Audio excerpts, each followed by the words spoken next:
नमस्ते बच्चों, एक बार फिर आपका स्वागत है आज के इस क्लास में। आज हम लेके आए हैं आपके लिए कक्षा 10 के अध्याय 3 का प्रश्नावली 3 का ए है और प्रश्न संख्या हमारा 10 है।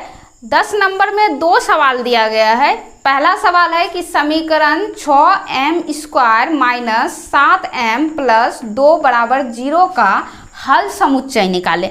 इसमें इसका हल समुच्चय निकालना है तो हम बोले कि इसमें 2 सवाल दिया गया है, लेकिन हम दोनों को नहीं लिखे हैं। इसलिए नहीं लिखे हैं कि इस हल समुच्चय को 2 तरह से निकाला जाता है। एक तो गुणनखंड से निकालेंगे, जो निकालना बिल्कुल आसान होगा, और दूसरा निकाला जाता है विवेचक के सूत्र पे। अगर विवेचक के सूत्र पे निकालेंगे तो वो थोड़ा बड़ा होगा और समझने में भी थोड़ा टाइम लगेगा। लेकिन अगर इसको गुणनखंड के रूल पे निकालेंगे तो गुणनखंड हम लोग 9 क्लास में बहुत ज़्यादा बनाए हैं, इसलिए गुणनखंड पे निकालना बिल्कुल आसान होगा। इसलिए हम बारी बारी से दोनों को 2 क्लास में सॉल्व करेंगे, लेकिन दोनों में दोनों तरह से सॉल्व करेंगे। पहले गुणनखंड से करते हैं और फिर सूत्र से करेंगे। तो गुणनखंड से करेंगे तो क्या करेंगे, सबसे पहले सवाल को लिखते हैं 6m² minus 7m plus 2 equal to 0।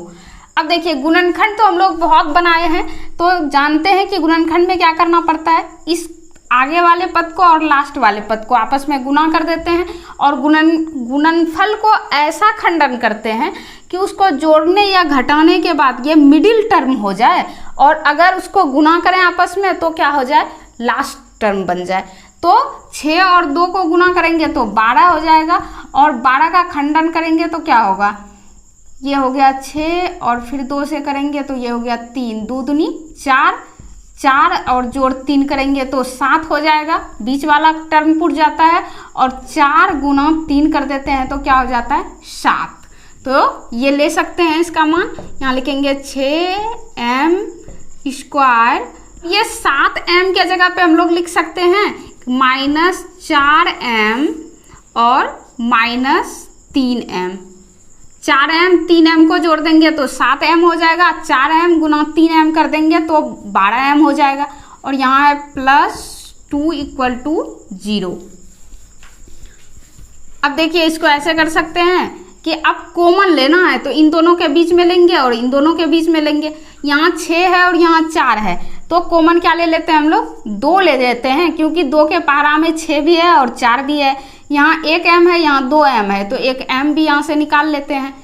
m निकल गया तो अब यहाँ क्या बचेगा, 2 के पारा में 6 कितने बार में है, 3 बार में है, तो लिखिए 3।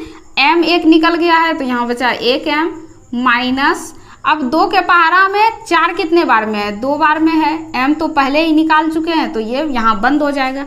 अब माइनस है यहाँ, तो यहाँ भी माइनस दे दिए। अब देखिए, यहाँ 3m है प्लस 2 है, तो 3m और 2 में से क्या कॉमन ले सकते हैं, कॉमन हमको वही लेना पड़ेगा जो दोनों में है। तो क्या लेते हैं, 1 ले लेते हैं। यहाँ 1 ले लिए तो हो गया 3m, और यहाँ माइनस है, यहाँ प्लस है, तो प्लस माइनस का, और फिर लिखेंगे यहाँ 2 और बराबर हो जाएगा 0। अब इसको ऐसे लिख सकते हैं कि 2m ये वाला पद और ये वाला पद -1 1 हो गया, और दूसरा इन दोनों के बदले में 1 लिखते हैं तो यहाँ लिखते हैं 3m - 2 इक्वल टू 0। या इसको ऐसे लिख सकते हैं कि 2m - 1 इक्वल टू 0 और 3m - 2 इक्वल टू 0।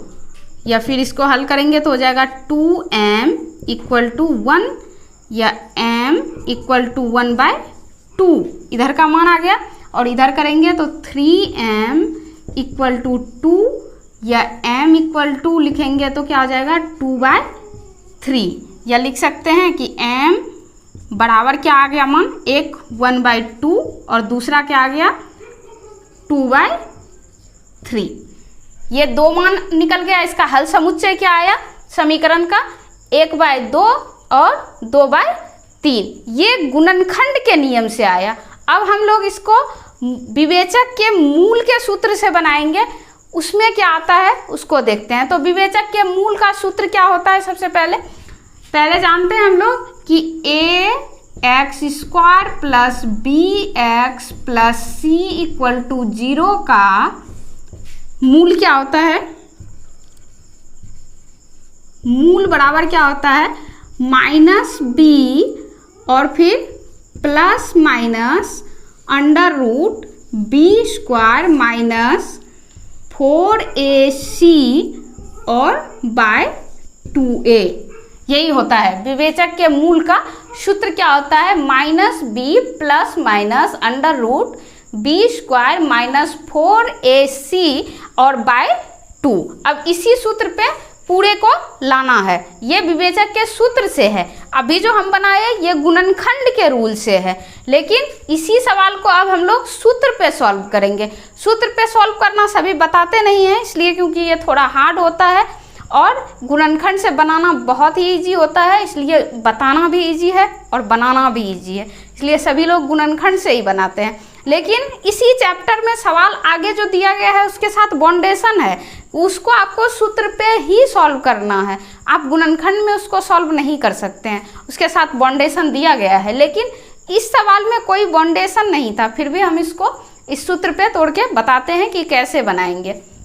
सूत्र को देख के घबराना नहीं है, सूत्र से बनाना और भी आसान है। गुणनखंड में जैसे बनाए उससे भी ज़्यादा आसान आपको सूत्र पे बनाना लगेगा अगर आप सूत्र को समझ जाएंगे। सवाल हमारे पास वही है कि 6m square minus 7m plus 2 equal to 0। तो देखिए समीकरण में क्या होता है कि ax square plus bx plus c equal to 0, इसी रूप में ये दिया गया है। तो एक्स स्क्वायर के साथ कौन सा पद है, a है, तो यहां लिख सकते हैं a बराबर 6 और b x के साथ रहता है, तो यहां देखिए सिर्फ m है, तो b वाला पद क्या हो गया हमारा ये है, तो लिख सकते हैं कि b इक्वल टू 7 माइनस 7 है b और c बराबर क्या हो जाएगा ये 2, यहां लिख दिए c। अब इसको सूत्र पे लाएंगे तो सूत्र हमारा क्या है, minus B plus minus under root B square minus 4ac और बाय हो जाएगा 2a।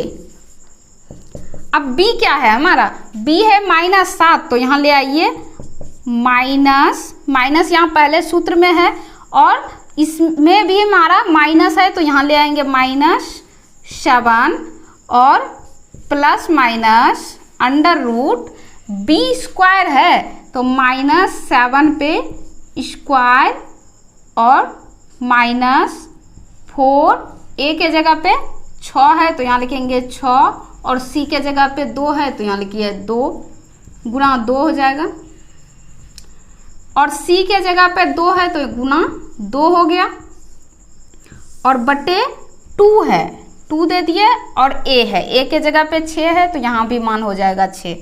अब देखिए इसको तोड़ेंगे तो क्या हो जाएगा, भी माइनस है यहाँ भी माइनस है तो माइनस माइनस क्या हो जाएगा प्लस हो जाएगा, तो यहाँ लिखेंगे 7, ये 7 हो गया और ये अंडर रूट में है तो प्लस माइनस रहेगा ही और 7 पे स्क्वायर है तो क्या हो गया 7 गुना 7 करेंगे माइनस माइनस क्या हो जाएगा प्लस हो जाएगा, ये हो गया 49 और माइनस है यहाँ तो लिख दिया माइनस 6 चौके 24, 24 दूनी 48 और नीचे क्या हो जाएगा 6 दूनी 12, 6 गुना 2 करेंगे तो क्या हो जाएगा 12 हो जाएगा। अब ये दिखेगा नहीं नीचे शायद, तो इसको इस तरफ लेके आते हैं,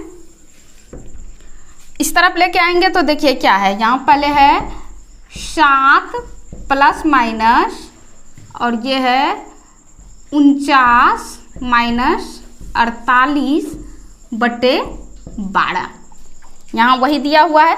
अब इसको करेंगे तोड़ेंगे तो क्या हो जाएगा, ये हो जाएगा 7 प्लस माइनस 49 में 48 को घटा देंगे तो क्या बचेगा 1 बच जाएगा और बटे हो जाएगा 12। एक अंडर रूट 1 लिखा हुआ है और 1 के रूट को जब तोड़ेंगे तो क्या हो जाएगा, जब रूट तोड़ेंगे तो क्या रहेगा 1 ही रह जाएगा, तो यहाँ इसको लिख सकते हैं 7 प्लस माइनस 1 बटे 12 या फिर इसको लिख सकते हैं कि 7 जोड़ 1 बटे 12 और दूसरा लिखेंगे 7 माइनस 1 बटे 12 या फिर इसको इधर ले आते हैं, यहाँ लिखेंगे तो 7 में 1 जोड़ेंगे तो क्या हो जाएगा 8 बटे 12 और 7 में 1 घटा देंगे तो ये हो जाएगा 6 बटे 12।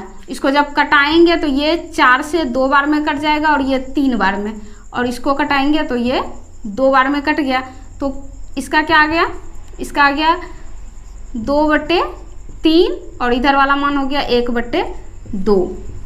देखिए यही मान हमारा गुणनखंड में भी आया था। जब हम गुणनखंड से सॉल्व किए थे तो हमारा एक मान आया था 2/3 और दूसरा मान आया था 1/2 और वही मान फिर यहाँ भी आ गया। ये जो अब बनाए हम, ये विवेचक के सूत्र से बनाए हैं और उस समय जो बता रहे थे, इस पहले जो बताए वो गुणनखंड के नियम से बनाए थे।